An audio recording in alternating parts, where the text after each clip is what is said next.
Hey guys, tonight we begin with something a little darker. A time of plagues, punishments, and pottage. We're diving into what life was really like during the Middle Ages. Forget the castles and chivalry Hollywood sold you. The truth?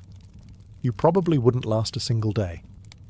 So before you get comfortable, take a moment to like the video and subscribe, but only if you genuinely enjoy what I do here. And let me know in the comments where you're tuning in from and what time it is for you. It's always fascinating to see who's joining us from around the world. Now, dim the lights, maybe turn on a fan for that soft background hum, and let's ease into tonight's journey together. Congratulations, you've just woken up in the year 1325. The good news? You're alive. The bad news? So are the fleas. Your bed is a half-rotted straw mattress stuffed with bugs and hay that smells like a barn floor, because it was a barn floor 3 months ago.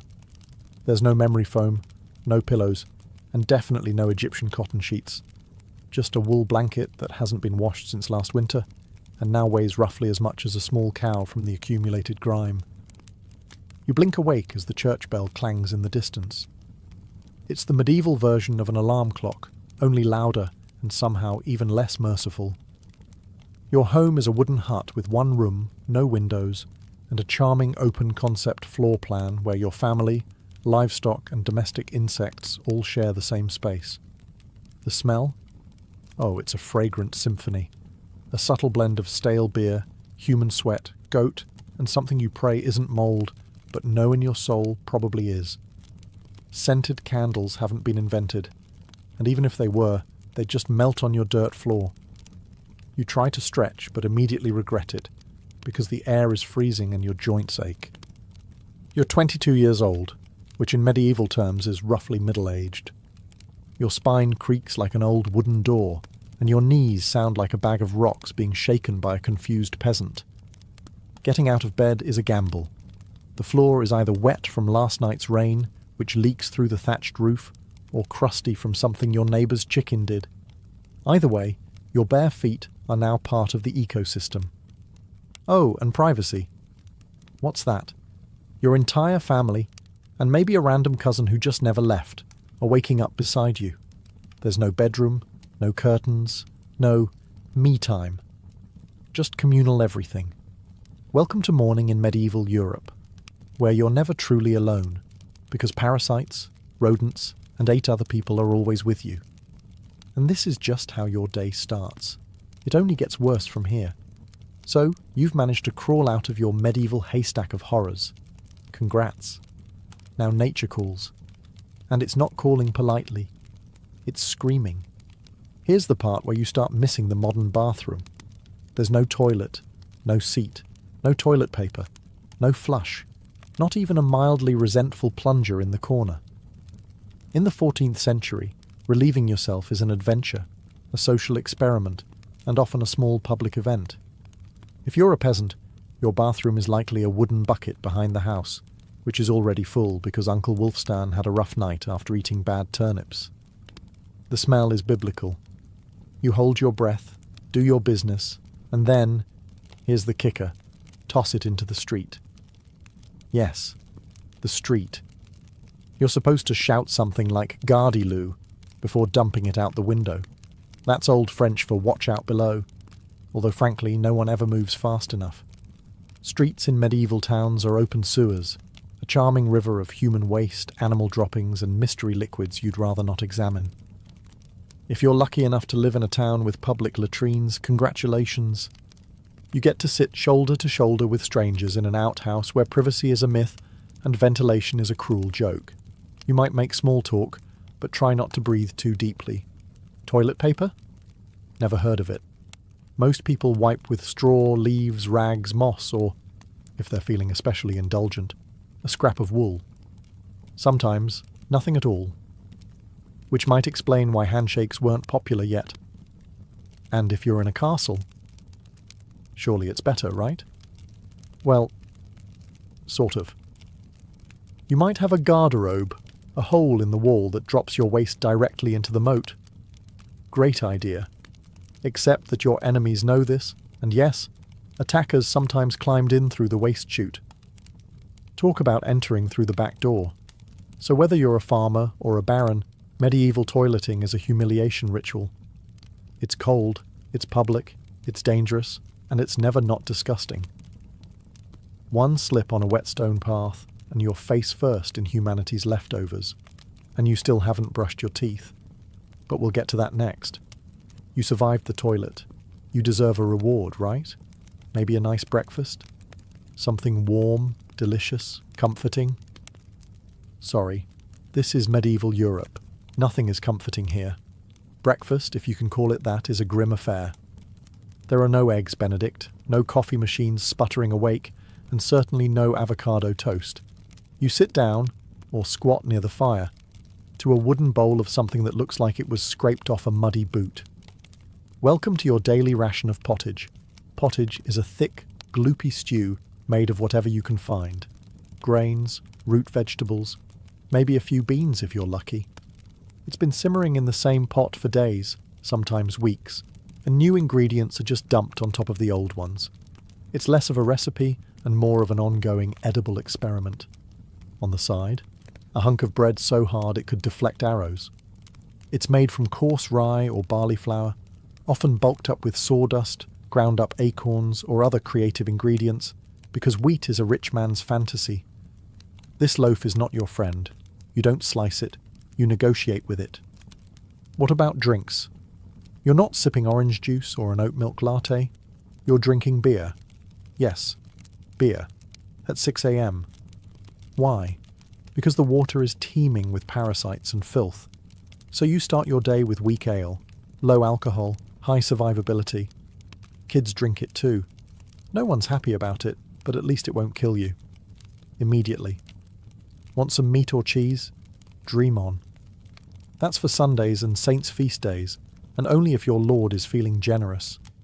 Most peasants don't eat meat more than a few times a year. As for fresh fruit, only when it's in season, and not already fermented into wine. And don't even think about spices unless you're royalty. A pinch of pepper costs more than your monthly wages. Salt is valuable enough to be locked away. So you chew your gritty bread, gulp your medieval beer, and try not to think about the rat that may have nibbled your porridge in the night. Breakfast doesn't energize you. It just happens to you. And now that you're properly underfed, it's time to work like your life depends on it. Because it absolutely does. So, you've eaten your sad medieval breakfast, and now it's time to get dressed. Not that it'll help. Your wardrobe consists of exactly one outfit. One.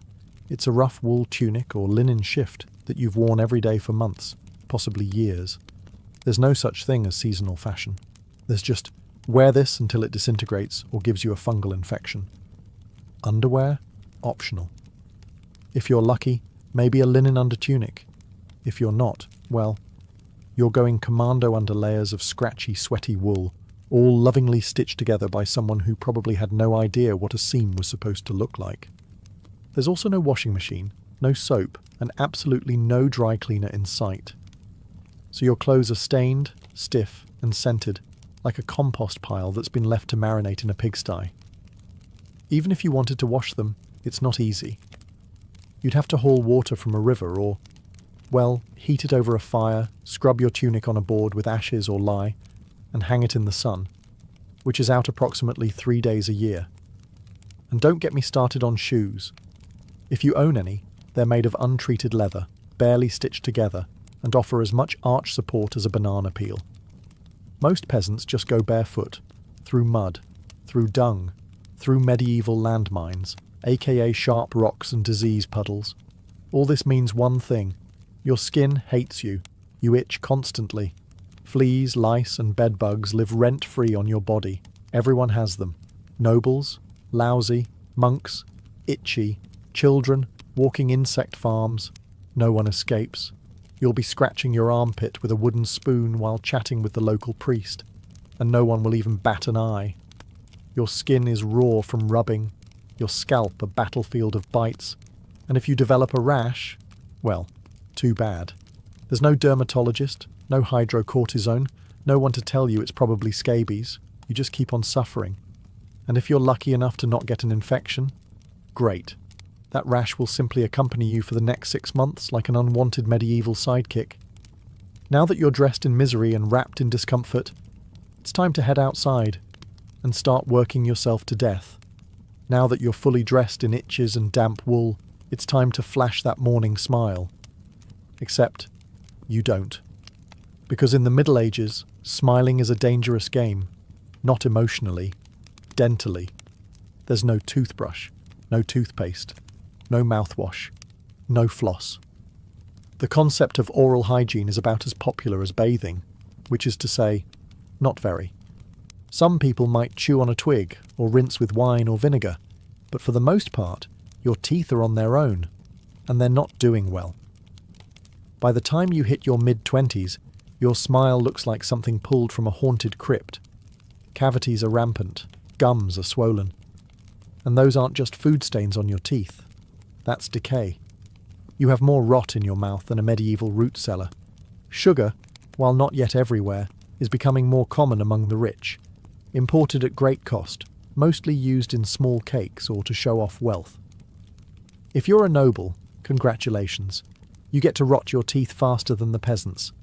If you're poor, you'll do it slowly over time with fermented bread, gritty porridge, and years of hard chewing. Toothaches? Get used to them. They're like medieval weather, always there in the background. The kind of pain that makes you consider praying, drinking, or pulling the tooth out yourself with a pair of pliers, and that's not a joke. That was the actual treatment. Dentists didn't really exist, but barber surgeons did. Yes, the same guy who cuts your hair is also pulling your molars out by candlelight with an iron hook and zero anesthesia. Infected tooth? Hope you like fevers, because without antibiotics, it can easily turn into sepsis and kill you. From a toothache. That's right. The same thing that sends us to a pharmacy today could be your funeral in the 1300s, and there's no relief on the social front either. Kissing? Good luck. Halitosis, bad breath, is everywhere.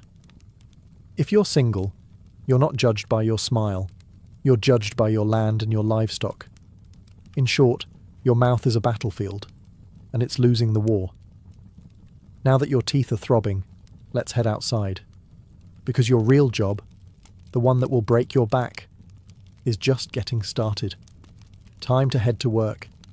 Except there's no office, no desk, no coffee break, and no chance of promotion. Your job, if you're like 90% of the population, is simple. Don't die while labouring for someone else's comfort. You're a peasant. Congratulations. That means you work the land that belongs to a lord who probably doesn't remember your name. You rise with the sun and stop only when it disappears behind the trees. Your tools? A wooden hoe, a rusty sickle, and whatever bones are still intact in your body. There's no weekend. There's no clocking out. There's only sunrise to sunset, 6 days a week. Sunday is off, but only if you're not harvesting, fighting off raiders, or praying feverishly for your infected toe to stop turning black. The work is brutal. Fields are ploughed by hand or with oxen, if you're rich enough to afford one. You dig ditches, sow seeds, pull weeds, and carry water until your spine begins to resemble the letter S. No one cares if you're tired. No one's asking how your mental health is doing. If you're a woman, surprise. You don't just do fieldwork. You also care for children, clean, cook, spin wool, feed animals, and pretend your husband's lice infestation isn't slowly migrating to your side of the bed. Children? They start helping out around age 5. No school, no toys, just a tiny wooden rake and a dream of one day not dying of the flu. And if you're one of the few who isn't a farmer, maybe you're a blacksmith, a tanner, or a cooper. Great. You still work with fire, chemicals, or animal guts all day in poorly ventilated sheds. The pay? Basically survival. The perks? Occasional bleeding. Break a bone? Too bad. Get a fever, drink some warm beer and keep going. You can't afford to stop. Not even for a day. Because if you don't work, you don't eat. And if you don't eat, well, medieval Europe has a solution for that. It's called being replaced. So you grip your shovel, ignore the blisters, and keep digging. Because in the Middle Ages, your job isn't a career, it's a slow-motion endurance test. Now that your back is on fire from labouring in the fields, let's talk about the weather. Because in the Middle Ages, temperature is less about seasons and more about ongoing punishment from the sky. Let's start with winter. There's no insulation, no central heating, and no weatherproofing. Just wooden walls with gaps you could throw a chicken through. Your windows? Covered with cloth, not glass. The fire in the hearth?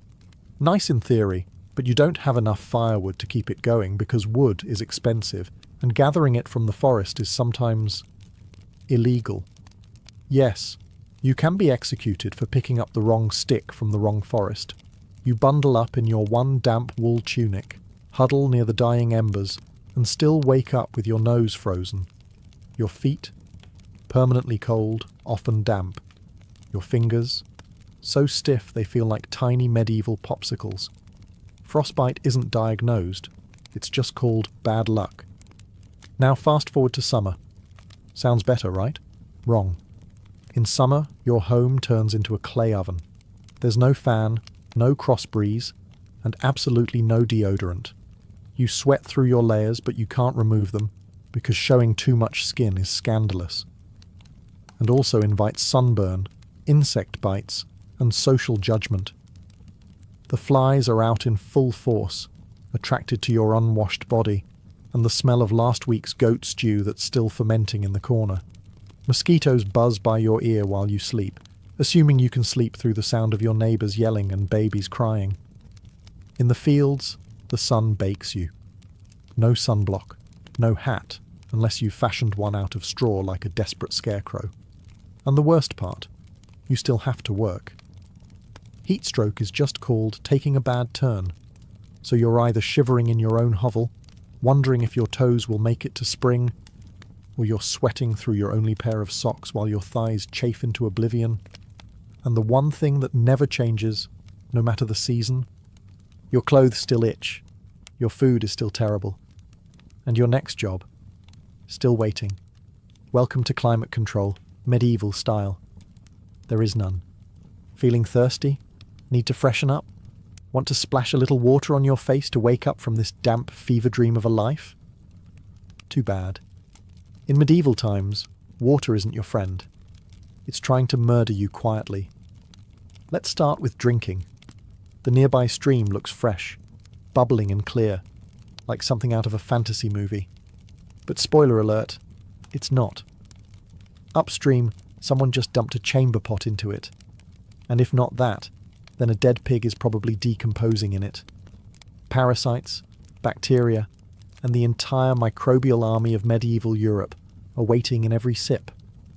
That's why people drank beer. Yes, beer, even children. But before you imagine medieval kids doing keg stands, understand that it was small beer, weak in alcohol, strong in survival. Brewing boiled the water, so it was safer than whatever flowed through the town ditch. Wine was another option. If you were rich enough to afford it, and unconcerned with functioning properly before noon. What about bathing? Surely water was used for cleaning. In theory, yes. In practice, absolutely not. See, back then, people believed bathing actually opened your pores and let the disease in. That's right. Washing yourself was considered medically risky. You were cleaner, apparently, if you never removed the protective layer of filth caked onto your skin. Communal bathhouses did exist, but they quickly gained reputations as places for gossip, scandal, and sometimes full-on medieval extracurriculars. So naturally, the church got involved and shut many down. Even if you did want to bathe, it was a full production. You'd need to fetch water from the well, boil it over a fire, fill a wooden tub that leaked, and then pray no one else in the house used it before you. Or worse, after. And rainwater? Collected in open barrels where birds poop, insects breed and moss thrives. Sounds refreshing, doesn't it? So whether it's going in your mouth, on your body, or onto your crops, water in the Middle Ages is less of a life source and more of a gamble. One wrong gulp, and you're spending your final days sweating in a straw bed, clutching your stomach, and contemplating all your life choices. Next time you sip tap water, raise a glass for our ancestors. They didn't have the luxury of hydration without hazard, so you drank the water, or maybe you didn't. Maybe you just stubbed your toe on a rock shaped like disappointment. Either way, you're sick. You need help. You need a doctor. Too bad you live in the Middle Ages where medicine is really just polite torture with a theology degree. Let's start with the diagnosis. Everything wrong with you, whether it's a cough, rash, broken bone, or the creeping plague, is caused by your humours being out of balance. The 4 humours were blood, phlegm, yellow bile, and black bile. According to medieval science, your health depends on keeping them balanced, like some sort of internal soup. Got a fever? Too much blood. The answer? Bloodletting. That's right. Let's drain your life force into a bowl using a dull blade or a hungry leech. And yes, barbers were often the ones doing it. Imagine getting a haircut and a hemoglobin extraction in one sitting. 2 for 1, baby. Feeling sad or anxious? That's clearly an excess of black bile. The cure? Laxatives. Maybe a warm herbal purge. Or just prayers and a cold compress while everyone avoids eye contact with you and starts carving your coffin. Now, if you break a bone or get a nasty wound, you're in real trouble.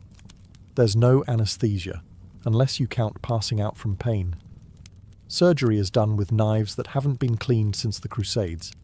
Tools are heated over fire not for sterilization, but because they just look scarier that way. Antibiotics? Centuries away. Germ theory? Not invented yet. They think disease comes from bad air or God being annoyed with your moral failings. Got a stomachache? Must have been your sinful thoughts. Hope you like confessing while vomiting. If your condition gets worse, you'll be treated with more leeches, possibly some crushed beetles, and a priest at your bedside giving last rites just in case. At this point, they're preparing for the cure known as death. And if by some miracle you recover, everyone just assumes God took pity on you. The doctor takes full credit and the leech gets promoted. So yes, in the Middle Ages, medicine is less about healing and more about surviving the cure. After a long day of labour, lice, and leeches, it's finally time to eat. You shuffle back to your hovel, stomach growling, ready for the one joy left in life, a warm meal. Bad news. Your meal is probably trying to kill you. Let's begin with the basics. Food preservation doesn't really exist. There's no fridge, no freezer, just salt, smoke, or the hope that winter air keeps things fresh. Your meat, if you're lucky enough to have any, has been hanging for days, covered in flies, marinated in questionable brine, and possibly shared with a rat or 2. Bread is the cornerstone of the medieval diet, but even that isn't safe. In bad harvest years, desperate peasants bulk it up with bark, sawdust, or even clay to make it stretch. And if it's rye season, there's a bonus. Ergot, a fungus that causes convulsions, hallucinations, and sometimes death. It's like eating bread laced with LSD and tetanus. Vegetables? Only if they're in season. And you know what's always in season? Turnips. So, many. Turnips. Boiled, mashed, or floating in pottage, which, if you remember from Chapter 3, is basically a hot swamp of mystery ingredients that's been simmering since your great-grandfather's funeral. Fruit might be available in the fall, but it rots quickly, and sugar is rare, expensive, and hoarded by the rich to show off their blackened teeth. Dairy is another gamble. Fresh milk spoils in hours. Butter and cheese fare better, but they're loaded with bacteria. People eat them anyway because, frankly, it's either that or chew your boot leather. And let's talk about seasoning. Spices like pepper, cinnamon or nutmeg? Worth more than gold. For the average peasant, flavour comes from onions, salt, if you're lucky, and pain. Most meals taste like wet burlap sprinkled with sadness. But food isn't just a health hazard. It's a political one. Game animals belong to the Lord, not you. Caught poaching a rabbit? You could be fined, imprisoned, or even executed. That's right, your dinner could get you hanged. So as you sit down to eat your grey stew by flickering firelight, remember, every bite is a risk. but you eat anyway, because in the Middle Ages, food doesn't nourish, it tests you. It's evening now. You've worked, suffered, and barely digested your suspicious stew. You might think the day is winding down, but don't get too relaxed, because God is watching. So is the priest. And so is your neighbour Agnes, who will absolutely rat you out if you miss Mass. In medieval Europe, religion isn't just part of life, it is life. The church controls your calendar, your laws, your education, if you can read, your birth, marriage, death, and everything in between. Think of it as your spiritual landlord. And you're always behind on rent. Every day is structured around prayer bells. The town church bell rings in the morning, noon, and night. Not because people need reminders, but because missing prayer is a sin. Forget to bow? Sin. Eat meat on a Friday? Sin. Think about your neighbour's wife in that one dream? Double sin. And yes, hell is very real. Vividly real. Priests describe it in glorious detail. Rivers of fire, lakes of boiling blood, demons with pitchforks and eternal wailing. If the plague doesn't scare you, eternal damnation definitely will. You can't read the Bible yourself because it's written in Latin, a language reserved for monks, clergy, and that one noble kid who's too good for dirt. You rely on the church to interpret everything for you.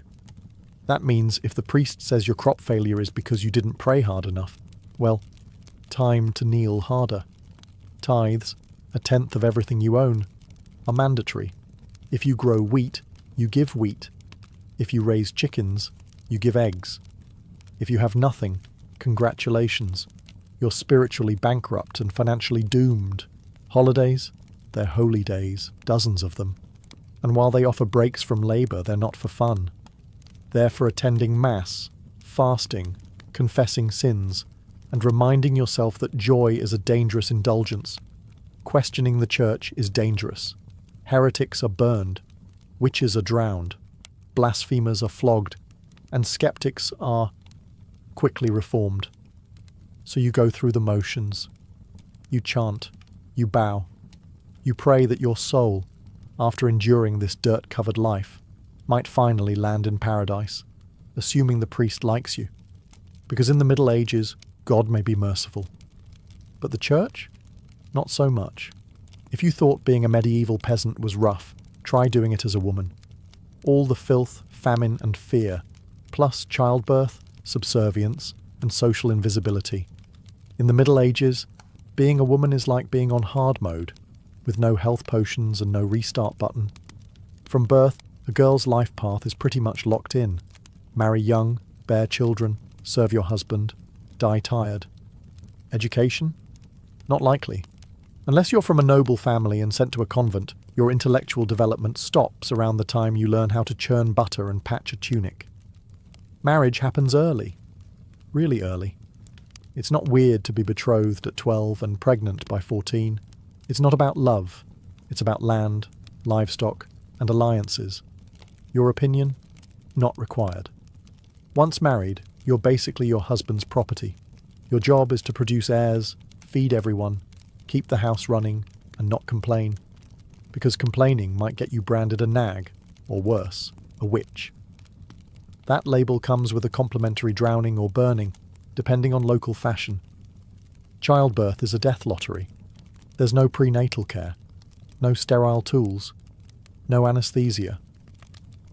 Midwives do their best, but even minor complications can mean death for the mother, the child, or both.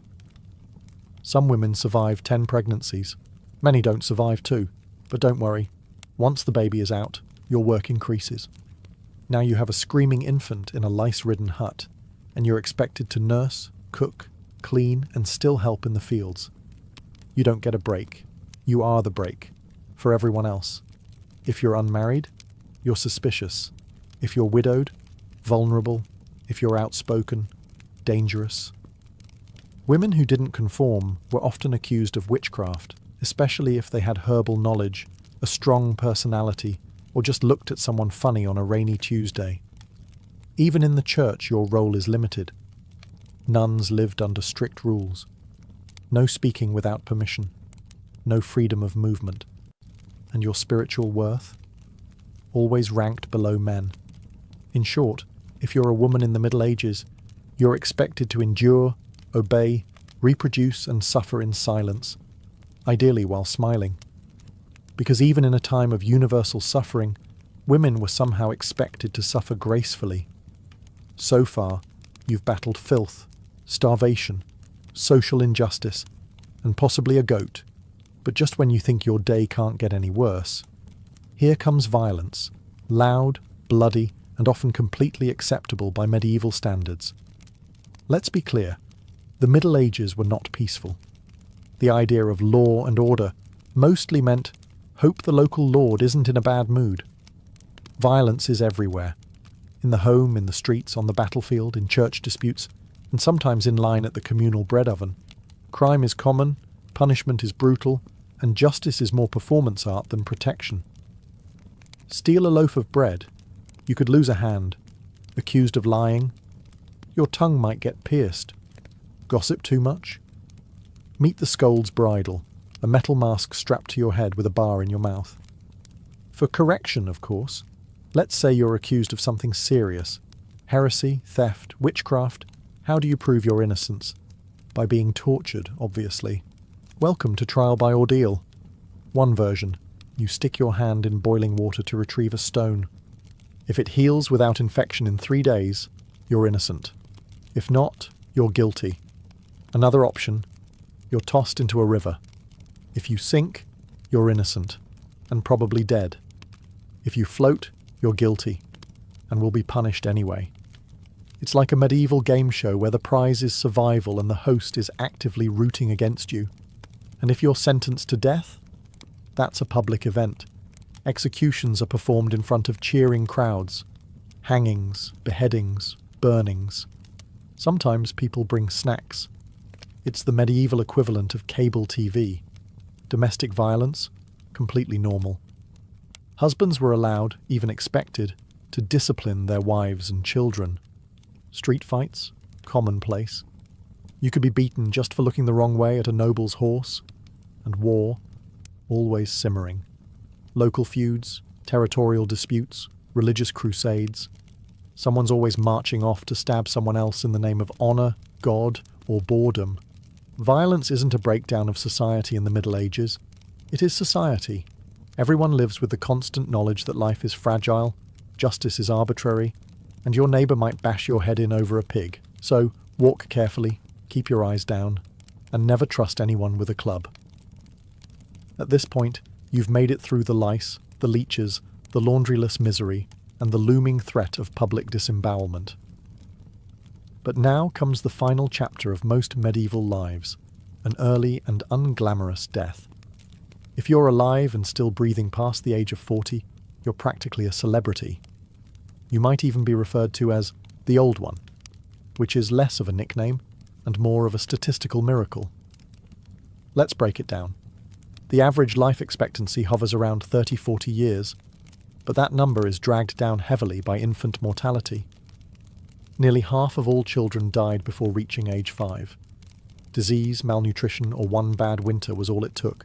No vaccines, no antibiotics, no hope. If you survived childhood, you entered adulthood already exhausted. Work began as soon as you could walk upright, and by 25, your joints creaked like a monastery door.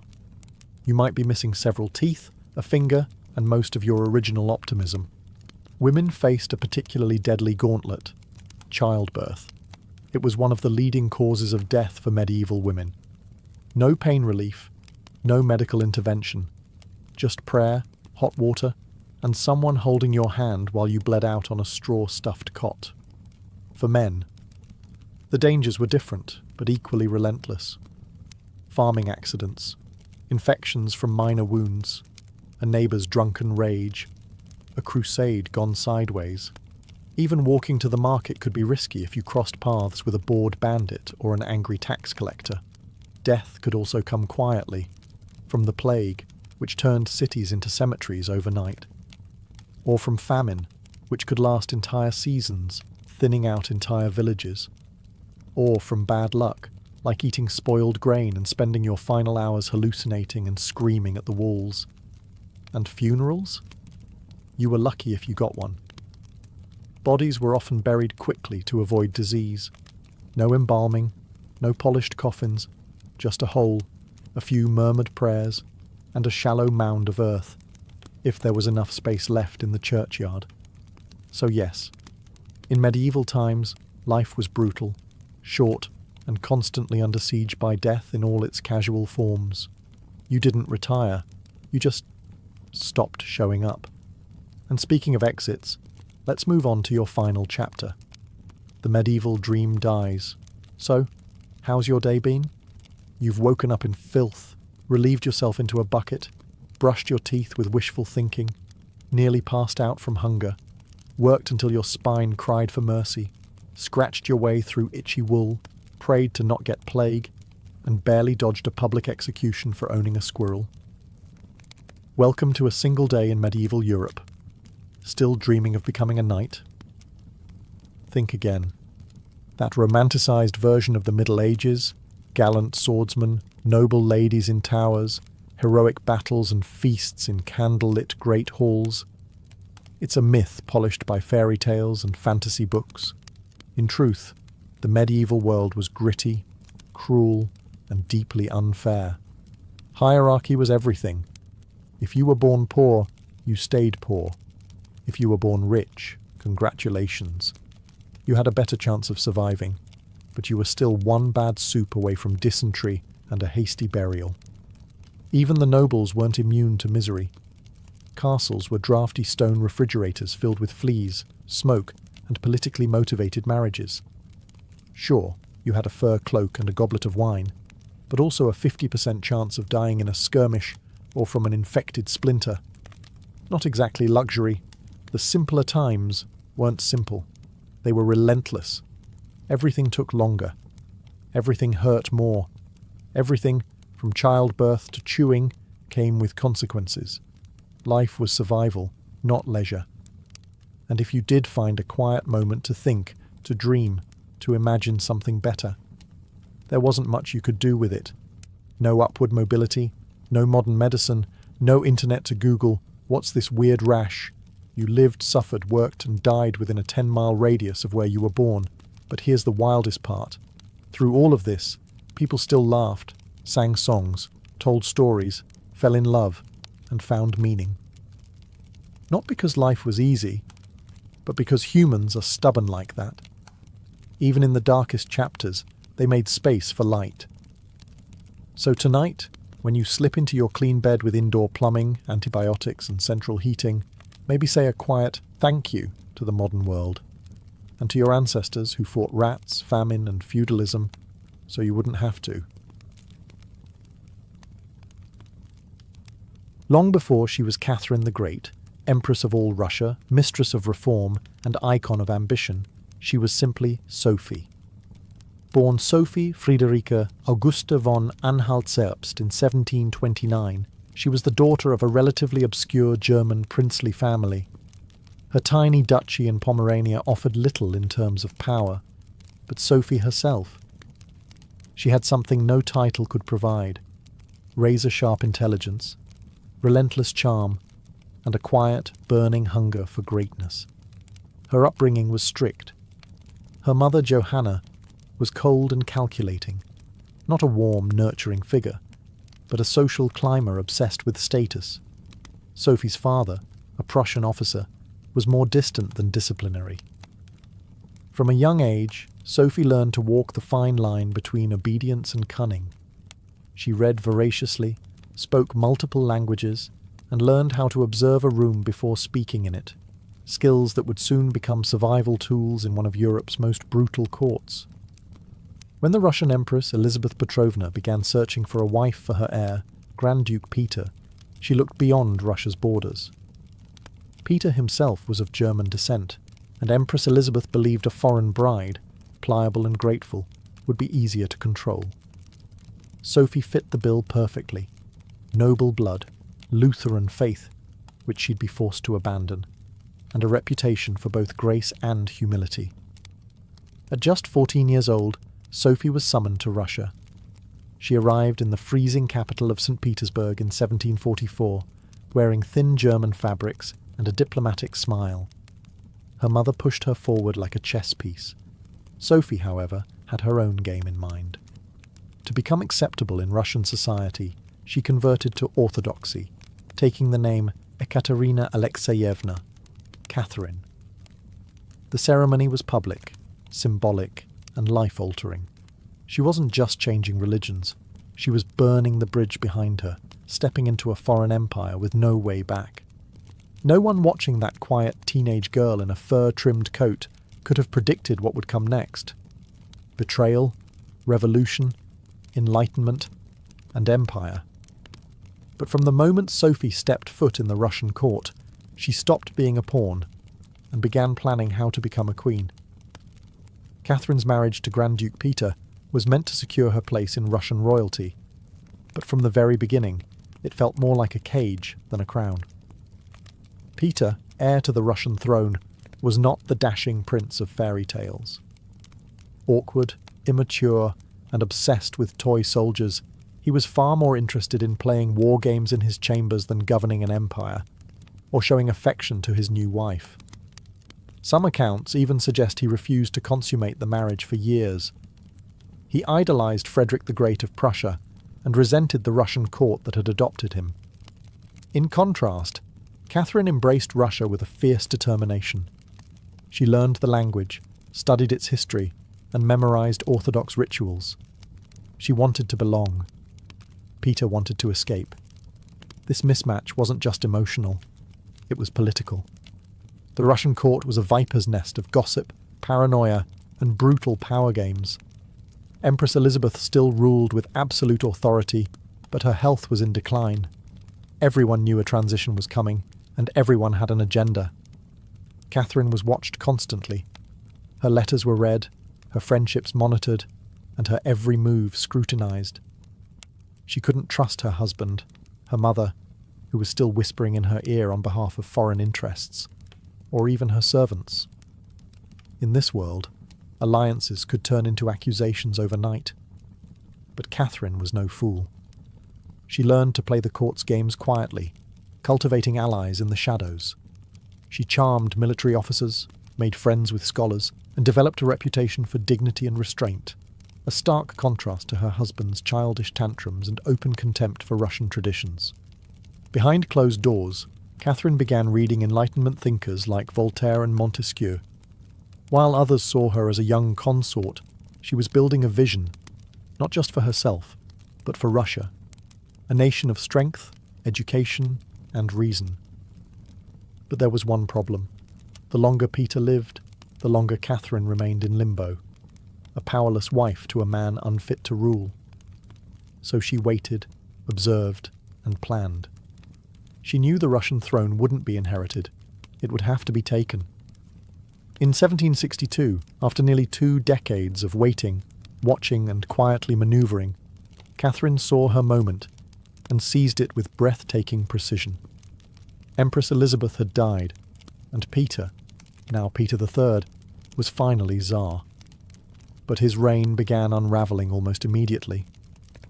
In just a few short months, Peter alienated the church, offended the nobility, insulted the army, and lavished praise on Prussia, Russia's longtime enemy. He reversed key policies, humiliated the clergy, and talked openly about divorcing Catherine to marry his mistress. The court, already wary of his erratic behaviour, turned cold. The army, filled with generals loyal to Catherine, grumbled in corridors. Even ordinary Russians, devout and patriotic, saw Peter as a foreign puppet who mocked their traditions. Catherine, watching all of this unfold, made her move. In July of that same year, while Peter was away at his summer palace, Catherine launched a bloodless coup d'etat. Supported by key military officers, including her lover Grigory Orlov and his influential brothers, she rode through St. Petersburg in full regalia, was proclaimed Empress Catherine II, and won the allegiance of the powerful Imperial Guard. Peter, caught off guard and without allies, surrendered within days. He was taken into custody, and shortly after, found dead under mysterious circumstances. Officially, it was reported as a hemorrhoidal colic. Unofficially, it was murder. Catherine was now empress, not by birth, not by marriage, but by will, wit, and audacity. It was unprecedented. A foreign-born woman with no legitimate claim had taken the Russian throne without a single battle. But her real challenge was just beginning. She had to transform that bold grab for power into a lasting legacy. Would Russia accept her? Would the nobility respect her? Could she hold the empire together without falling victim to the same fate as her husband? Catherine understood that power gained through intrigue could be lost just as easily. She needed to rule not as a schemer, but as a visionary. And so began her transformation, from a careful conspirator to a reforming empress, one who would redraw borders, embrace the Enlightenment, and redefine what it meant to be a woman in power. Once Catherine had the crown, she could have rested on her power, but she didn't. She had something bigger in mind than simply sitting on a throne. She wanted to transform Russia, and not just militarily or politically, but intellectually. While Peter had worshipped Frederick the Great and toy soldiers, Catherine idolized Voltaire, Diderot, and the bold thinkers of the Enlightenment.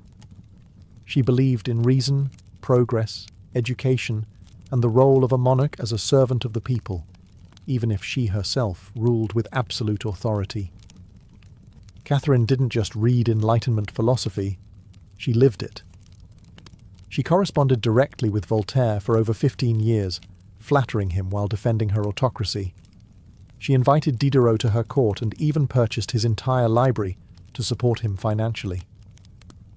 Behind closed doors, she pored over legal texts, debated reforms, and crafted policies to modernize the empire. Her early reign was filled with efforts to codify Russian law. She formed the Legislative Commission in 1767, an ambitious project intended to rewrite the entire legal code of Russia. Catherine's own nakaz, or instruction, was a political manifesto in disguise, one that spoke of equality before the law, the dangers of torture, and the responsibility of rulers to serve the common good. For an empress in 18th century Russia, it was radical. But Enlightenment ideals had to survive the realities of Russia, a vast, feudal, deeply conservative land, ruled by nobles who liked their serfs exactly where they were, beneath them. Catherine knew this. While she advocated reform, she moved carefully. She abolished some forms of torture, expanded access to secular education, and built schools and libraries. But she also reaffirmed the nobility's control over their serfs to keep them loyal.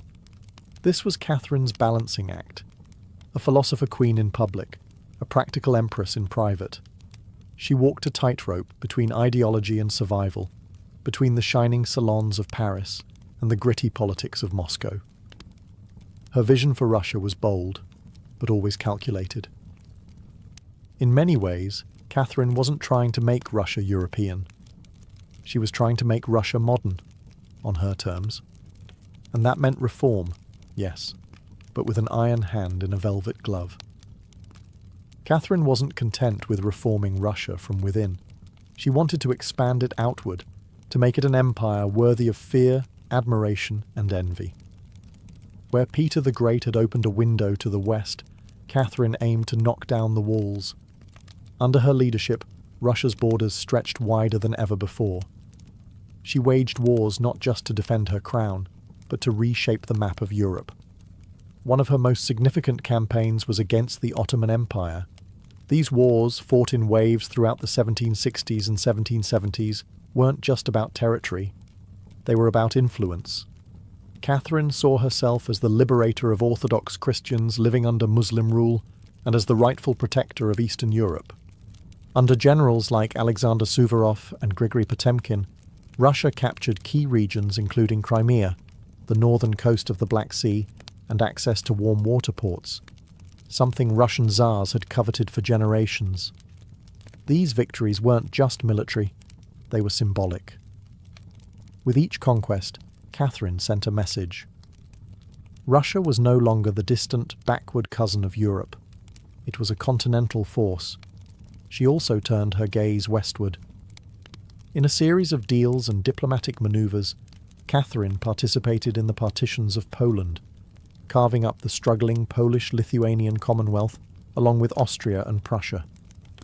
By the end of the Third Partition in 1795, Poland was erased from the map, and Russia claimed vast new lands and millions of new subjects. But Catherine didn't just conquer with armies. She also colonized with ideas. New cities were built. Trade routes were expanded. German settlers were invited to cultivate Russian farmland. The empire became a mosaic, from the icy Baltic to the sun-drenched shores of the Black Sea. And through it all, Catherine remained the central force, reading reports, issuing orders, and personally overseeing the shape of her expanding empire. Critics would accuse her of being power-hungry, even imperialistic. But to Catherine, expansion wasn't ambition, it was destiny. A great ruler, she believed, was measured not just by ideas but by borders. She didn't just want to rule Russia. She wanted to remake it as a civilized empire, feared by its enemies, respected by its peers, and loyal to her alone. For all her brilliance and power, Catherine the Great was just as famous for what went on behind palace doors. And no, not all of it was whispered in libraries. Catherine's private life became one of the most talked about aspects of her reign. She had lovers, not just one or two, but a carefully curated parade of them, many decades younger, often handsome, and sometimes politically influential. She didn't hide them. In fact, she often rewarded them with titles, estates, and pensions, if they behaved well. If not, they were quietly dismissed, sometimes with a polite thank you and a promotion. Among the most important of these lovers was Grigory Potemkin, a man as brilliant as he was bold. Their relationship blurred the lines between romance, politics, and partnership. Some historians believe they may have even married in secret. Together, they shaped military campaigns, colonization projects, and the transformation of southern Russia. Potemkin wasn't just a lover, he was her co-ruler in many ways. Still, Europe couldn't look past the scandal. Gossip swirled.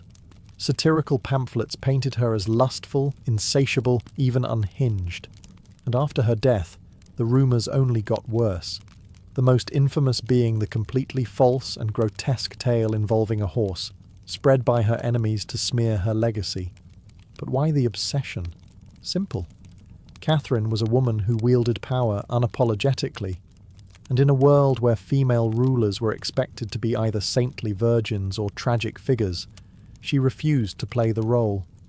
She lived, loved, and ruled on her own terms, and that made her dangerous. Ironically, while her critics painted her as immoral, Catherine herself was deeply philosophical about love and sexuality. She believed pleasure was a natural part of life, and that personal relationships didn't have to threaten public responsibility. She separated emotion from governance, a feat few male rulers managed. In reality, her liaisons were often strategic. She surrounded herself with men who were loyal, capable, and politically useful. And when they ceased to be, she let them go, usually with a smile and a generous retirement. Catherine's love life didn't weaken her rule. It was part of her strategy, a blend of passion and power that made her unforgettable, envied and feared. For all her charisma and control, Catherine's reign was not without peril. And in 1773, that peril came in the form of a bearded Cossack named Yemelyan Pugachev. He was no ordinary rebel. Pugachev claimed to be none other than Peter III, Catherine's dead husband. According to him, he had survived the coup and now returned to reclaim the throne from the German usurper. It was absurd. Peter was long gone. But to Russia's oppressed and exhausted lower classes, the claim didn't need to be true. It just needed to offer hope. Pugachev promised liberation, an end to serfdom, lower taxes, and land for the common people. His words lit a fire across the Volga River region, especially among Cossacks, peasants, and old believers. In a time when the gap between nobles and serfs had widened brutally, his promises sounded like salvation. The Pugachev rebellion became the largest peasant uprising in Russian history. Towns were taken, fortresses fell, Nobles were slaughtered. For a terrifying moment, it seemed as if the empire itself might fracture. Catherine was shaken. This wasn't a foreign war she could win with cavalry and treaties. This was a revolt from within. Her own people, rising against the system she ruled. But Catherine didn't panic. She acted. She dispatched professional military forces to crush the rebellion, ruthlessly. Pugachev's forces were defeated in 1774. He was captured, displayed in an iron cage, and eventually beheaded in Moscow, a public warning to all who dared follow. Afterward, Catherine doubled down on order and control.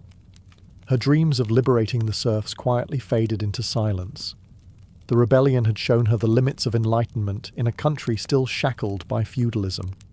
She now leaned harder on the nobility, who offered loyalty in exchange for absolute control over their serfs. This was a turning point. The empress who once quoted Voltaire now prioritized stability over philosophy. Reform became cautious, surveillance increased. Rebellion, even whispered, was to be stomped out before it had breath. Pugachev may have lost his head, but he left behind a warning that haunted Catherine, that power built on inequality could only hold so long before the storm came crashing through. By the time Catherine the Great approached the final years of her life, she had ruled Russia for over 3 decades, longer than any female ruler in Russian history. From the moment she seized power, she had defied expectations, reshaped her empire, and redefined what a woman and a monarch could be.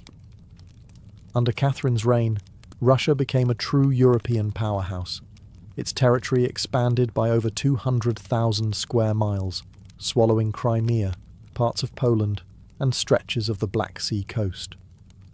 These weren't just military wins, they were strategic pivots, securing warm water ports and reshaping trade. But her legacy wasn't only drawn on maps. Catherine left a cultural mark as well.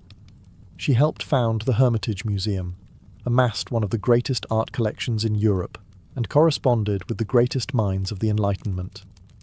Her court became a centre of sophistication, art, and intellectual ambition. In a country often viewed as backward by Western Europeans, Catherine put Russia firmly on the cultural map. She modernised education, founding schools for girls, and promoted the printing of books.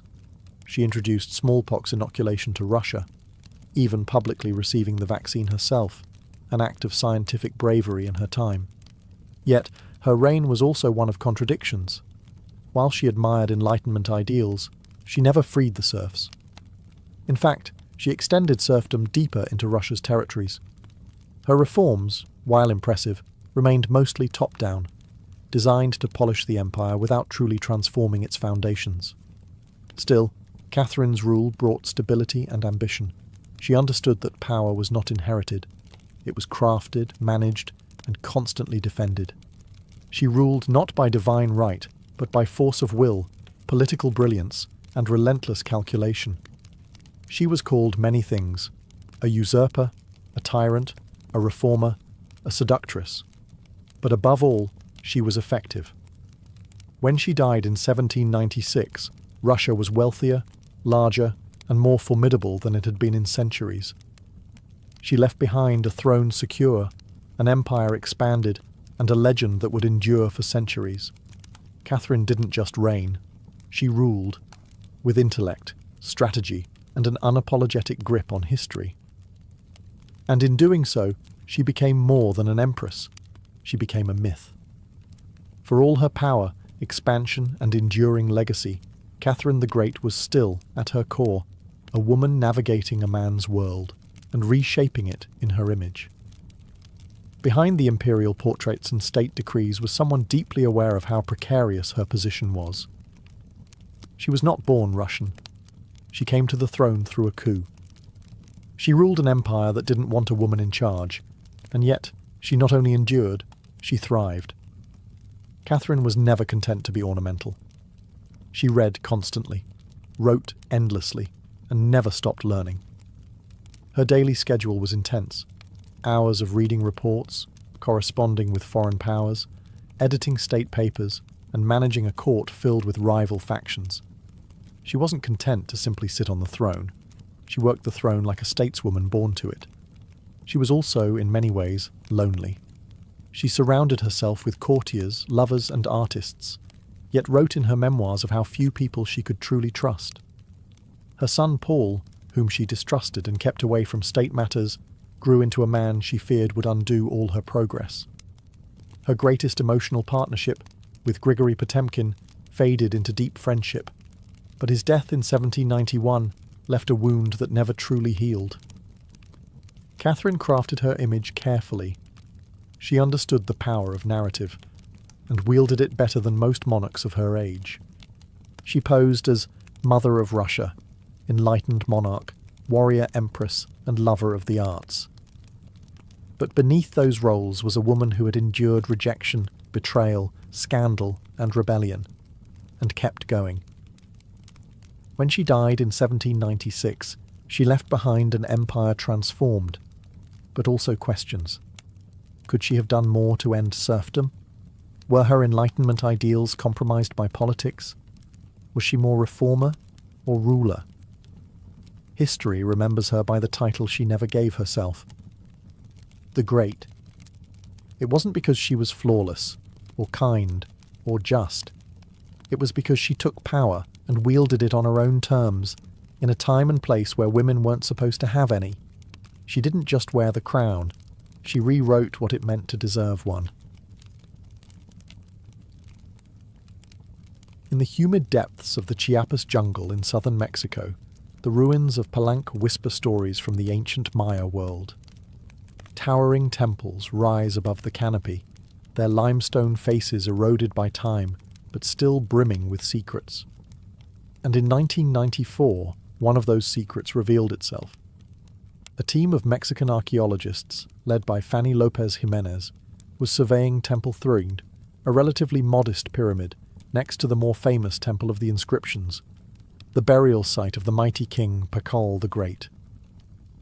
Temple III wasn't expected to hold much, until they noticed something odd, a sealed, hidden chamber beneath the structure.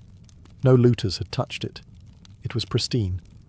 When the archaeologists broke through and lowered themselves inside, they found a stone sarcophagus resting in silence. The air was heavy with the weight of centuries. As they opened the lid, red dust rose like smoke. Brilliant, shocking red. The interior was covered in powdered cinnabar, a toxic mercury sulfide used ceremonially by the Maya. And lying within that crimson cloud was the skeleton of a woman. She had been buried with care and reverence. Her bones were fragile but intact, her skull still wearing a jade mask, and her body surrounded by funerary offerings. Necklaces, diadems, ear spools, all crafted from jade and shell. Everything about the burial screamed royalty. Yet no name was inscribed, no glyphs identified her. It was one of the richest female burials ever found in Mesoamerica. And yet, it was a total enigma. Why was she buried in red powder? Who was she? Was she a queen, a priestess, or perhaps even Pakal's wife? The researchers called her the Red Queen, and the name stuck. But even with modern forensics, they couldn't say for sure who she was, only that she had lived around the 7th century, during the golden age of Palenque. Unlike most Maya tombs, hers had been hidden, untouched, and purposefully isolated. Her burial wasn't just ceremonial, it was spiritual. This woman wasn't meant to be remembered with words. She was meant to be remembered through ritual, through colour, and through the mystery she left behind. The most haunting feature of the Red Queen's tomb wasn't her jade jewellery, or the silence of the sealed chamber. It was the red dust. A thick layer of powdered cinnabar covered everything. The sarcophagus, the walls, her bones, even the offerings around her. It clung like blood to stone.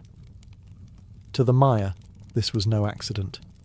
Cinnabar, made from crushed mercury sulfide, was one of the most sacred and dangerous substances in the ancient world. Its vibrant red colour wasn't just visually striking, it symbolised blood, rebirth, and the life force that connected the human and divine realms. Red was sacred. It was the color of sunrise, of sacrifice, of life emerging from death. And it wasn't just symbolic, it was spiritual. Covering the dead in cinnabar was a ritual meant to transform the body, preserving it not for eternity, but for transition. In Maya belief, death wasn't the end. It was a passage, a crossing into another cosmic layer. And so the Red Queen, whoever she was being prepared not just for burial, but for deification. But there's another layer to this. Cinnabar is toxic. Repeated exposure can lead to mercury poisoning, tremors, hallucinations, even death. The Maya likely didn't understand the chemistry, but they felt its potency. It was volatile, powerful, dangerous. To bathe a corpse in it was to declare this person was no ordinary mortal. In Palenque, very few were buried with cinnabar. Pakal the Great, the mighty king whose pyramid dominates the site, was one. His body, like hers, was also saturated in the red powder. That detail alone drew speculation. Was the Red Queen his wife? His mother? Or someone of equal divine status? Her skull had been placed on a layer of jaguar skin, another sacred symbol. Around her, bone needles, obsidian blades, and miniature jade figurines hinted at rituals performed either during her life or in her honor at death. Every part of her burial told a story without words, a story of power cloaked in secrecy, a woman prepared to cross into the underworld, not in silence, but in ceremony, drenched in the colour of sacrifice. Surrounding the Red Queen's crimson-drenched remains was a world of silence, broken only by the gleam of jade, shell, and obsidian. These were not mere ornaments. They were offerings, each one carefully chosen to accompany her on the journey to the Maya afterlife, the Xibalba. At her sides were jade necklaces, heavy and cold, their polished surfaces still radiant after 300 years underground. Jade was not just beautiful, it was sacred. The Maya considered it a symbol of eternal life. It represented the green of maize, the vitality of the jungle, and the breath of the gods. Only the elite were buried with jade.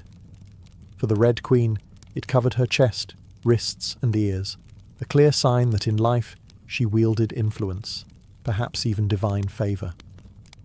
One of the most haunting objects was the jade funerary mask, placed delicately over her face. Unlike the golden death masks of Egypt, this one was subtle, constructed from dozens of tiny mosaic tiles, arranged to mimic the contours of her skull. The mask served a ritual function, to protect the soul, to preserve identity, and to present her as divine in the eyes of the gods. Scattered near her bones were bone needles, obsidian blades, and shell artifacts. These could have been tools of ritual or symbols of her status, as priestess, healer, or royal matriarch. One bone pin was engraved, faint but purposeful, a small echo of her voice lost to time. At her feet and along the edges of the tomb were ceramic vessels, still sealed, likely once filled with offerings, food, drink, or incense to sustain her spirit beyond death. The Maya believed the afterlife was a journey, dangerous, layered, filled with challenges. These items weren't luxuries, they were necessities. To modernize, the tomb feels intimate, not overloaded, but intentional. There was no gold, no chariots, no pomp, just items chosen with spiritual weight. It was a map for the soul. Through these treasures, we glimpse how the Maya understood death, not as finality, but as a transition of power. The Red Queen wasn't buried to be forgotten. She was being prepared to ascend. For all the grandeur of her tomb, the Red Queen left behind one haunting void. No name. No inscriptions adorned her sarcophagus. No glyphs on the walls identified her.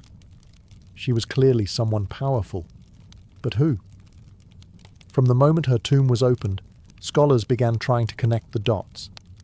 The most compelling theory? That the Red Queen was Zakbu Ajau, the wife of Kinich Janab Pakal, known today as Pakal the Great, the most famous ruler of Palenque. Zakbu Ajau was more than just Pakal's consort. She was born into nobility and married into Palank's royal dynasty at a young age. She bore at least 3 sons, all of whom held high status, and she played a key ceremonial role during her husband's reign. If anyone could be buried with such honor, it was her.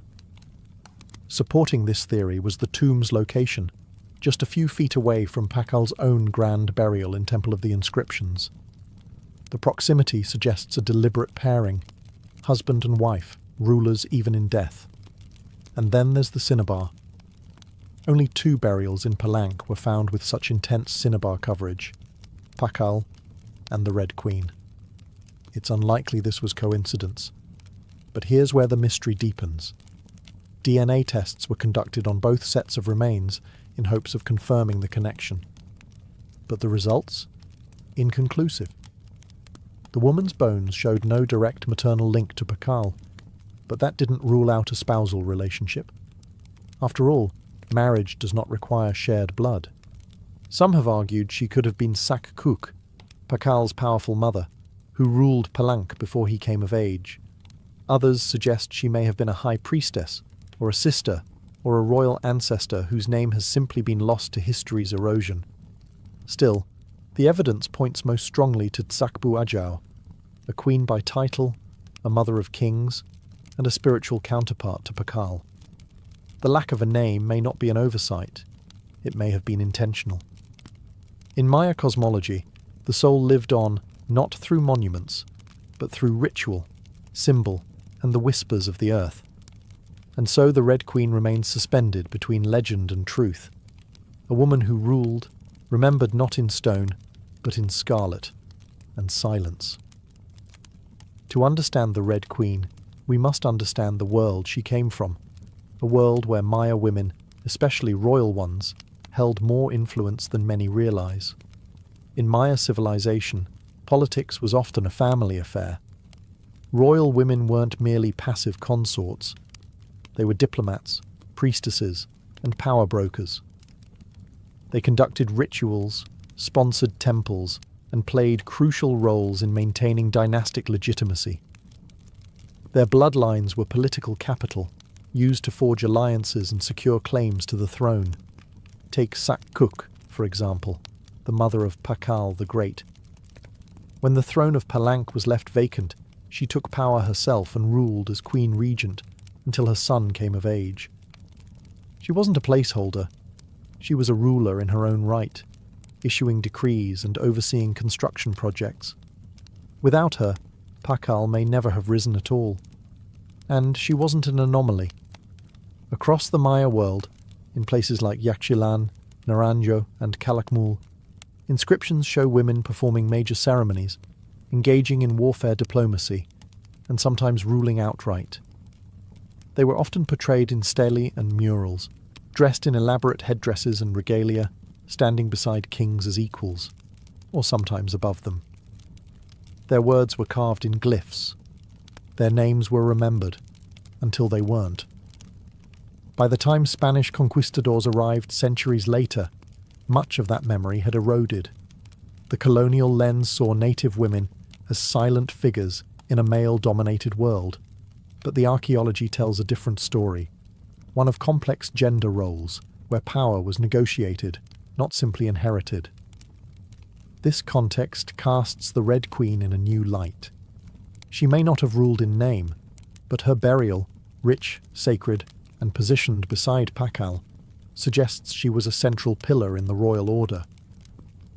Her jade mask wasn't just decoration. It was a symbol of identity, of power held in life and protected in death. Her bloodline may have been the very glue that held Palanka's dynasty together. In Maya civilization, a queen wasn't just a queen. She was a keeper of sacred lineage, a voice in ceremony, and often the bridge between gods and men. The Red Queen may be nameless, but in her world, she was never voiceless. The Red Queen wasn't just buried with treasures. She was buried in architecture rich with purpose, layered with Maya cosmology, ritual symbolism, and intentional design. Her tomb wasn't merely a grave, it was a gateway to eternity. Her body was discovered inside Temple Third, one of the smaller pyramids within the heart of Palenque, yet its proximity to Temple of the Inscriptions, the resting place of Pakal the Great, is telling. These temples weren't built randomly. Their positioning was sacred, guided by astrology, myth, and dynastic legacy. Temple the Thirthiid rises modestly compared to its grand neighbour, but it hides something even more intimate. A sealed crypt, untouched by looters, perfectly preserved. It was constructed deep within the temple's core, accessible only by a steep, narrow staircase. The descent into her tomb feels almost symbolic, a ritual journey downward, into the underworld. The chamber itself is stark, made of cut stone, sealed tightly for over 1,300 years. No glyphs or murals cover the walls, no ornate carvings tell her story. But perhaps that silence is intentional. This was a space not for the living to interpret, but for the dead to transform. At the centre, her sarcophagus sits like an altar. Crafted from limestone, it echoes the grand stone coffin of Pakal next door. While Pakal's lid is famously engraved with scenes of cosmic rebirth, the Red Queen's tomb is more subdued. The focus is inward, on the body, on the cinnabar, on the ritual of death itself, and yet there are subtle architectural cues that hint at meaning. The tomb is aligned east to west, a symbolic path mirroring the sun's journey from life to death. The chamber is small, but powerful. It feels deliberate, personal, a sacred enclosure for someone revered. Maya temples were cosmological tools, bridges between the heavens, the earth, and the underworld. To be buried in one was to be elevated beyond the human realm. The Red Queen's eternal home wasn't an afterthought. It was a carefully constructed shrine, a place where death became transformation. Her bones rest in stone, her essence in cinnabar, and her legacy in the architecture itself. A temple that speaks without words, telling us she mattered. To the ancient Maya, death wasn't the end. It was a threshold, a sacred passage into the underworld, known as Xibalba. And for someone like the Red Queen, this crossing was not only spiritual, it was political, cosmological, and deeply ritualized. Burial rituals were carefully choreographed events, rooted in myth and meant to guide the soul through the treacherous layers of the underworld. Maya texts and iconography tell us that Xibalba was no peaceful afterlife. It was a maze of darkness, rivers of blood, trials, and gods of death. Only those properly buried, ritually prepared, and spiritually equipped could make the journey successfully. The Red Queen was buried wrapped in cinnabar, encased in stone, and surrounded by offerings, all signs of an elite burial. But there's more. The presence of bone needles and obsidian blades in her tomb hint at auto-sacrifice rituals, possibly symbolic tools representing rites she had performed in life, or that were reenacted at her burial to empower her spirit. Her funerary mask, carefully assembled from jade tiles, was not simply decorative. It may have served as a spiritual vessel, preserving her face and identity as she journeyed into the afterlife. In Maya belief, the face was a mirror of the soul, and the soul needed to be recognized by the gods. The ceramic vessels surrounding her may have once held chocolate, maize, water, or even pulque, to nourish her in the next world. Other items, like stingray spines or shell trumpets, could have represented spiritual tools, calls to the gods, or tokens of ritual communication. Burial wasn't just a goodbye. It was a transformation. The Maya believed in cycles, death as seed, burial as planting, and the afterlife as rebirth. Kings and queens were often seen as earthly incarnations of gods, and in death they returned to those divine origins. The Red Queen, covered in the colour of blood, entombed in a pyramid and honoured with offerings, was being prepared for rebirth, not as a mortal, but as a being tied to the sacred order of the cosmos. Her burial wasn't the end of her story, it was the beginning of her legend. Just a few steps away from the Red Queen's final resting place, lies one of the most iconic tombs in Mesoamerica, that of Kinich Janab Pakal, known simply as Pakal the Great. His burial inside the Grand Temple of the Inscriptions is celebrated for its artistry, scale, and deeply spiritual symbolism. But what makes the Red Queen's tomb so extraordinary is not only what was inside, it's where it was found. Her sarcophagus was hidden within Temple 3, directly adjacent to Pakal's monument. In a city like Palenque, where every temple was carefully positioned to reflect cosmic principles, this closeness was no coincidence. It was intentional, a statement etched in stone. Many scholars believe the Red Queen was Tzakbu Ajao, Pakal's queen and trusted consort. While her tomb lacks inscriptions, the similarities between their burials are striking. Both wrapped in cinnabar, both entombed in pyramids, both buried with jade, and both treated with extreme reverence. These rituals mirror each other, as if two halves of a sacred narrative. Pakal's lid famously depicts him falling into the underworld tree, a cosmic scene of death and rebirth.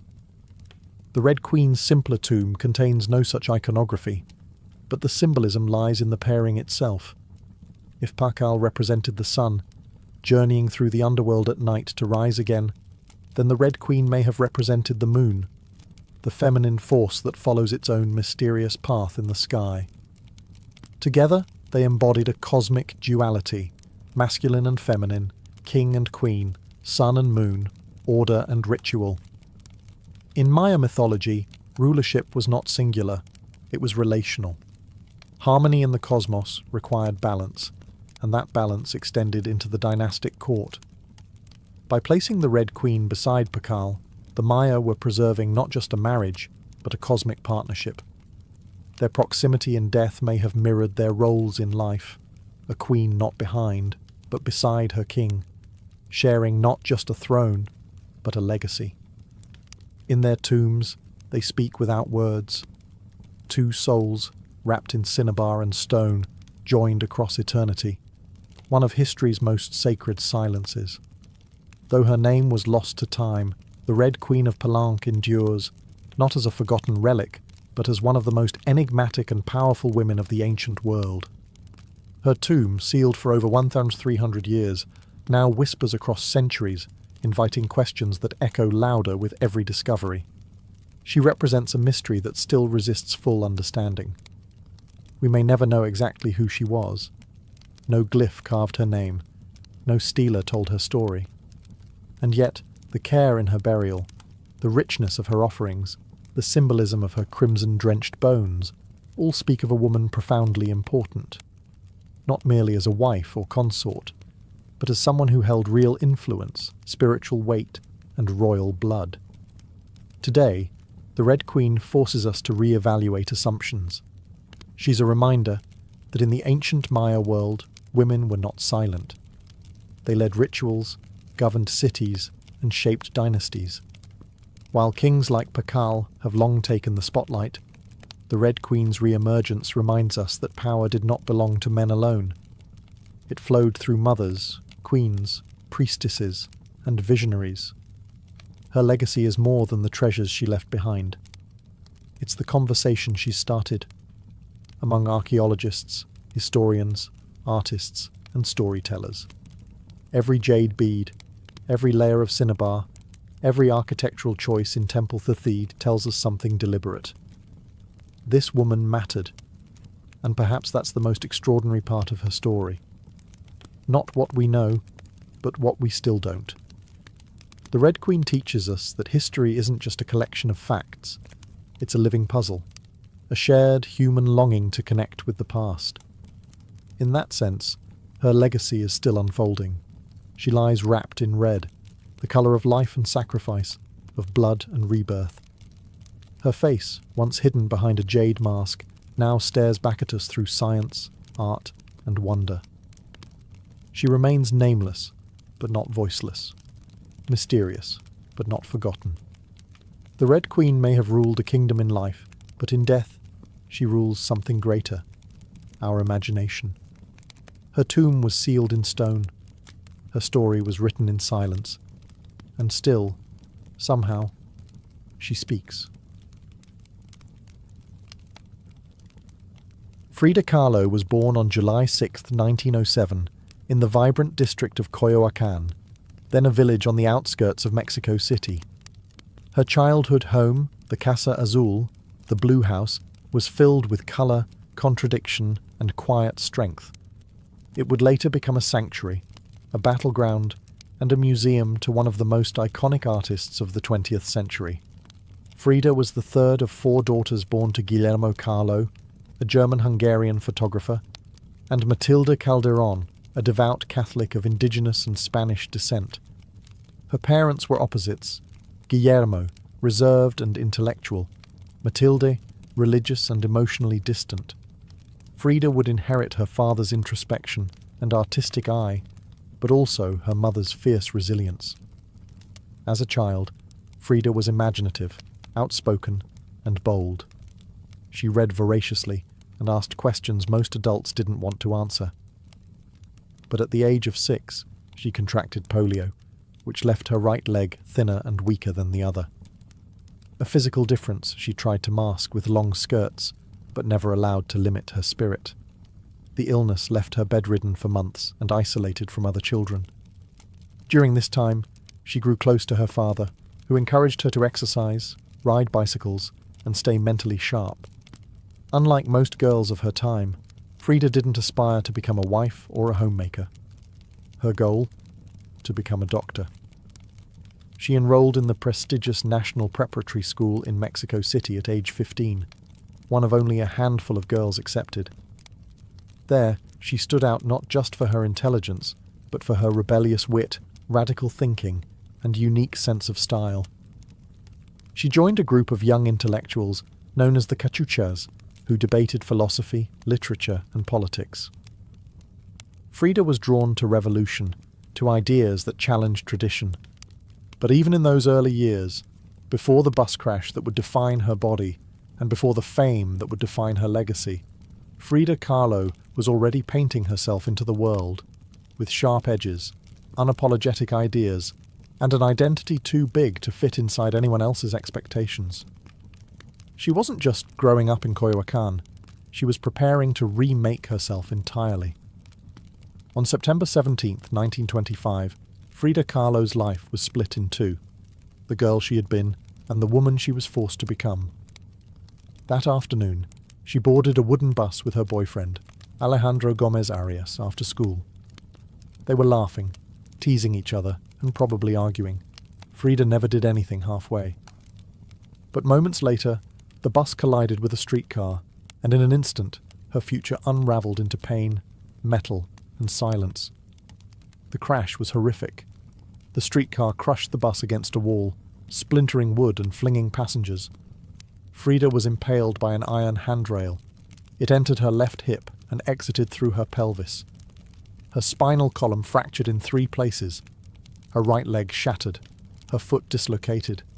Her collarbone and ribs broke. Her shoulder was dislocated. Her abdomen was pierced. She was just 18 years old. A man covered her with a borrowed overcoat.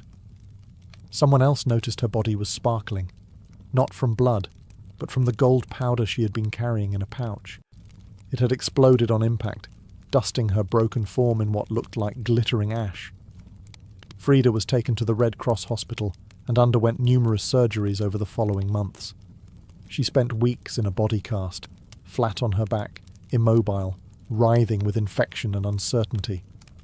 The future she'd imagined, of becoming a doctor, slipped further away with every passing day. But in that stillness, something began to stir. Her father gave her brushes. Her mother rigged a special easel to hang above her bed. A mirror was placed on the canopy so she could see herself. And there, lying in plaster and agony, Frida began to paint, first out of boredom, then out of obsession. Her first subjects were her own reflection, because she was all she had. But what emerged wasn't vanity. It was survival. The crash had broken her physically, but it had also opened a door into her own mind, her own body, and eventually into the surreal language of pain and identity that would define her art. The girl who wanted to heal others now began healing herself. one brush stroke at a time. As Frida Kahlo lay encased in plaster and steel, a body fighting itself with every breath, she began to paint. What started as a form of therapy soon became a language, and that language was deeply personal, brutally honest, and often hard to look at. Which was precisely the point. Frida didn't paint pretty flowers or polite landscapes. She painted pain. Her pain. Physical, emotional, and existential. Her first subjects were self-portraits, not because she was vain, but because, as she famously said, "I paint myself because I am so often alone, and because I am the subject I know best."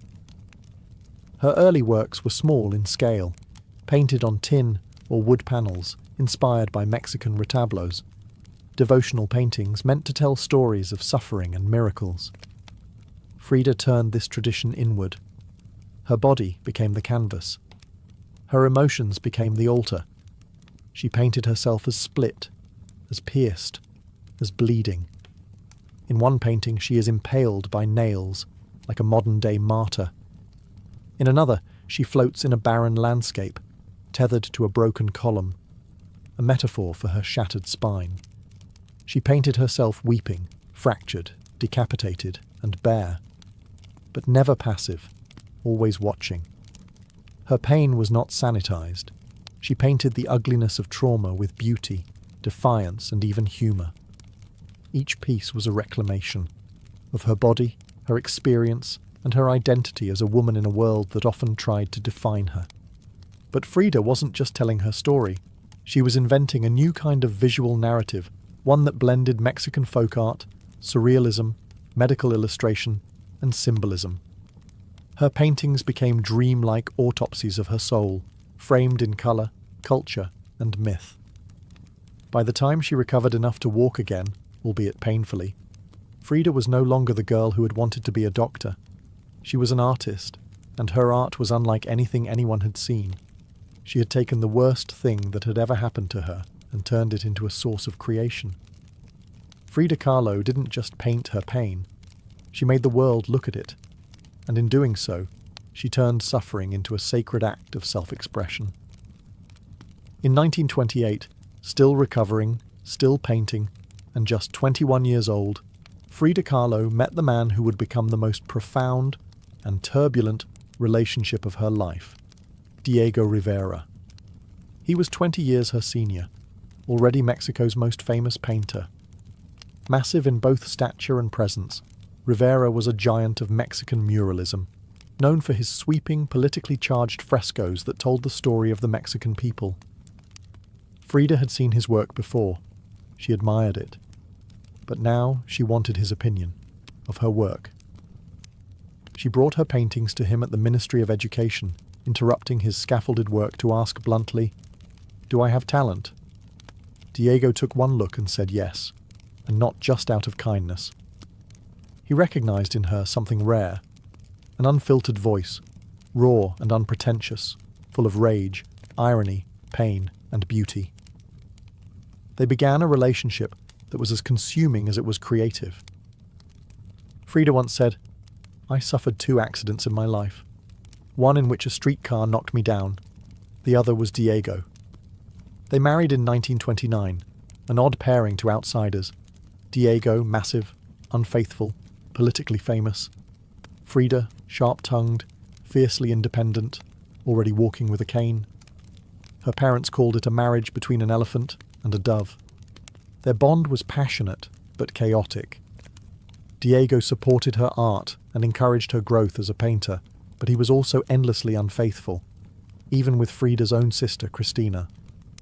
Frida was devastated, and in return, she took lovers of her own, both men and women, including rumoured affairs with Leon Trotsky and painter Georgia O'Keeffe. They divorced in 1939, then remarried a year later with different terms. This time, Frida would keep her autonomy, her home, her money, her name. Their second marriage was less about traditional love and more about creative partnership and mutual understanding. Despite the betrayals and the heartbreak, Diego remained a constant force in Frida's life. He challenged her, he wounded her, But he also believed in her, as an artist, as a revolutionary, and as a woman who could redefine what painting could be. Together, they were not peaceful, but they were legendary.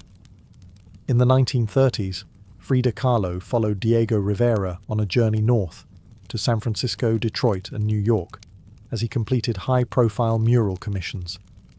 These years abroad brought her face to face with American industrialism, wealth, and the contradictions of capitalism, and they left her with deep political discomfort. Frida was a proud Mexican nationalist, a committed communist, and an admirer of indigenous traditions. The opulence she witnessed in the United States, especially while the Great Depression ravaged much of the country, only deepened her sense of disillusionment.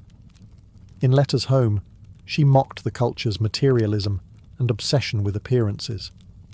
She missed the grit, colour, and contradiction of Mexico.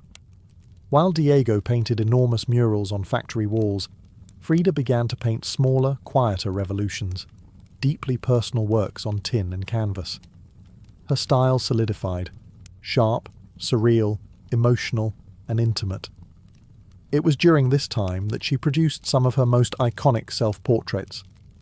Frida didn't just paint herself for vanity. She painted herself to survive. Her identity became her landscape. With her body constantly in pain, from her accident, multiple surgeries, and a failed pregnancy in Detroit, she turned inward. Her portraits showed her bleeding, fragmented, exposed. Yet her face was always calm, always direct, unapologetic. One of her most powerful works, Henry Ford Hospital, shows her lying on a hospital bed, crying, surrounded by floating symbols of loss. A fetus, a snail, medical equipment, a cracked pelvis. It was raw, graphic, and deeply emotional, a canvas that bled with truth. Back in Mexico, Frida immersed herself in leftist politics. She and Diego welcomed Leon Trotsky into their home while he lived in exile. Frida wore Tijuana dresses, traditional indigenous garments, not just as fashion, but as a political and cultural statement. Her art was never disconnected from her beliefs. Her identity, her body, and her ideology all intertwined in her work. While Rivera was painting murals of revolution, Frida painted its human cost, the body in pieces, the mind on fire, and the self always staring back. In exile and in illness, she became not just a painter of pain, but a painter of resistance. When Frida Kahlo returned to Mexico in the late 1930s, she was no longer just Diego Rivera's wife. She had become something else entirely. A force, an artist whose work radiated with raw honesty, surreal symbolism, and cultural identity. Back in her homeland, she stepped fully into herself. Her Casa Azul in Coyoacán became a sanctuary of colour and contradiction. Bright cobalt walls, yellow trim, Aztec statues in the garden, monkeys and parrots wandering freely. The house was a living extension of Frida's imagination. It was a blend of tradition and rebellion, elegance and earth. Here, she surrounded herself with pre-Columbian artifacts, ex-votos, folk art, and revolutionary books. She wore bold Tijuana dresses, wove flowers into her hair, and painted amid the scent of copal incense and the sounds of mariachi on the street outside. This period marked an explosion of creativity. Her paintings became more intricate, more symbolic, and more political. Works like the two Fridas revealed a divided self, one in European dress with a bleeding heart, the other in indigenous clothing, strong and composed. It was Frida's visual autobiography, a portrait of love, loss, and heritage. In 1939, she exhibited her work in Paris, where artists like Picasso, Breton, and Kandinsky praised her fiercely original style. But even among the surrealists, Frida stood apart. When André Breton tried to label her as one of their own, she pushed back. "They thought I was a surrealist," she said. "But I wasn't. I never painted dreams. I painted my own reality." She painted Mexico, not the romantic postcard version, but the living, breathing country she adored. Her work pulsed with symbolism, skeletons, hummingbirds, hearts, thorns, corn, and blood. She honored the indigenous roots of her homeland while unmasking the violence of its past and present. But even as her artistic voice grew stronger, her health continued to decline. Multiple surgeries, infections, and chronic pain became daily realities.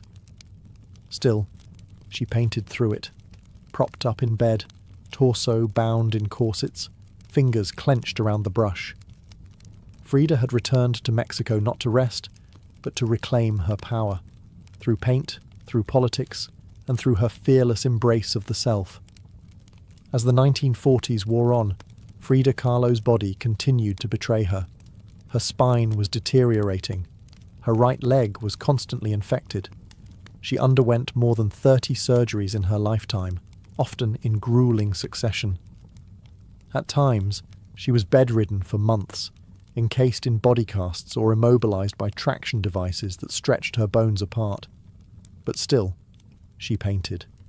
Each canvas during these years became both a release and an act of resistance. Her works grew darker, more defiant. She painted with a clarity sharpened by pain, refusing to hide behind metaphor. In The Broken Column, she presents herself split down the middle, her body pierced with nails, a cracked ionic column replacing her spine. Yet her face is stoic, her gaze unflinching.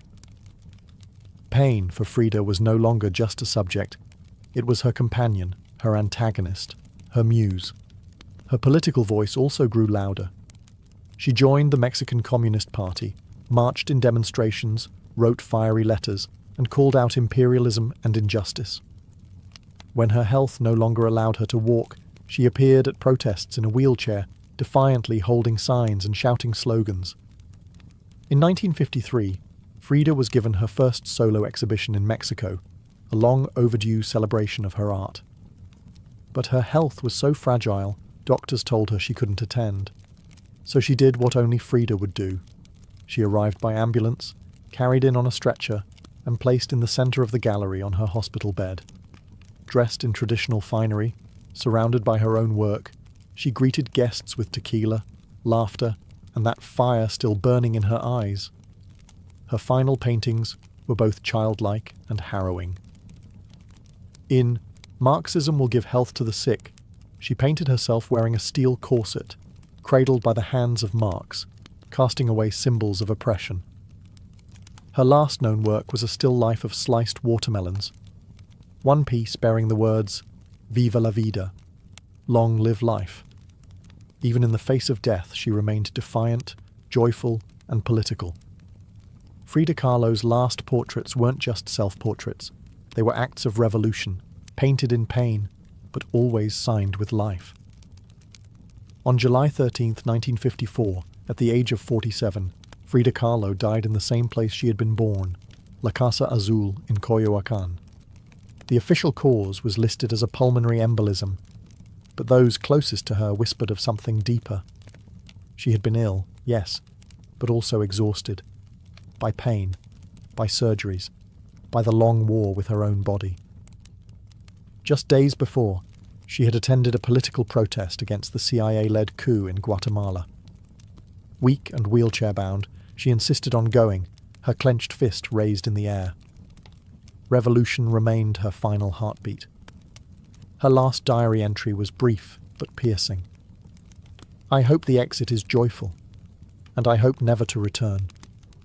Frida's funeral was held at the Palacio de Bellas Artes, Mexico's most prestigious cultural institution. Her body, draped in the red flag of the Mexican Communist Party, was watched over by friends, family, artists, and revolutionaries. Diego Rivera was inconsolable. He called her the greatest love of his life, even as his betrayals had nearly broken her. But in the years that followed her death, something extraordinary happened. Frida Kahlo refused to disappear. At first, her name was whispered only in art circles. Her works weren't easy to categorize, too political for surrealists, too surreal for traditionalists. But slowly, her image, her story, and her defiance began to resonate. Through the 1970s and 1980s, as feminist scholars and activists reclaimed forgotten voices, Frida's became louder. She wasn't just a painter anymore. She was a symbol of pain turned into beauty, of feminism born through resistance, of Mexican identity celebrated without apology, of queerness, disability, revolution, and authenticity. Her face, unibrow, gaze, flowers in her hair, became iconic. Her home became a museum. Her diary became a sacred text. And her paintings now hang in the world's greatest museums. Frida Kahlo had lived much of her life in Diego's shadow. But in death, she stepped forward. She didn't just leave behind paintings. She left behind a mirror and dared us all to look, not with pity, not with fear, but with fire. Today, Frida Kahlo's face is everywhere. Printed on t-shirts, painted on murals, turned into dolls, memes, posters, and icons. Her signature unibrow, her flower-crowned hair, her direct gaze, all instantly recognizable. But what makes her legacy powerful isn't just that people know her face, it's that they recognize the truth behind it. Frida didn't try to be flawless. She didn't fit into boxes. She wasn't conventional, and she didn't care to be. In a world that demands perfection, she gave us realness. Raw, messy, vibrant, angry, joyful, contradictory realness. She celebrated what made her different: her disability, her queerness, her politics, her culture, and turned it into art that transcended borders and decades. She's become more than an artist. She's a global symbol of defiance, feminism, cultural pride, and creative resistance. For queer communities, she's a fearless bisexual icon who lived openly and unapologetically in a time that demanded silence. For women, she's a reminder that power doesn't require permission. For disabled artists, she's proof that pain can fuel the brush, not stop it. And for Mexico, she's a daughter reclaimed, fierce, folkloric, and forever part of the national soul. Her paintings, once dismissed as too strange or too personal, are now among the most revered in the world. Works like The Two Fridas, Self-Portrait with Thorn Necklace and Hummingbird, and The Broken Column aren't just seen, they're felt deeply by anyone who has ever suffered and needed to turn that suffering into something sacred. She lived in the margins and turned them into centre stage. She embraced contradiction. A communist who wore gold, a woman betrayed who loved again, a body in pieces with a soul unbreakable. And through it all, she painted, not just with colour, but with conviction. Frida Kahlo never asked to be a symbol. She simply told the truth about herself, and in doing so, told the truth for millions of others who had never seen themselves reflected in art before. Now, when we see her face, we see courage, we see colour, we see resistance, we see Frida, not gone, but immortal.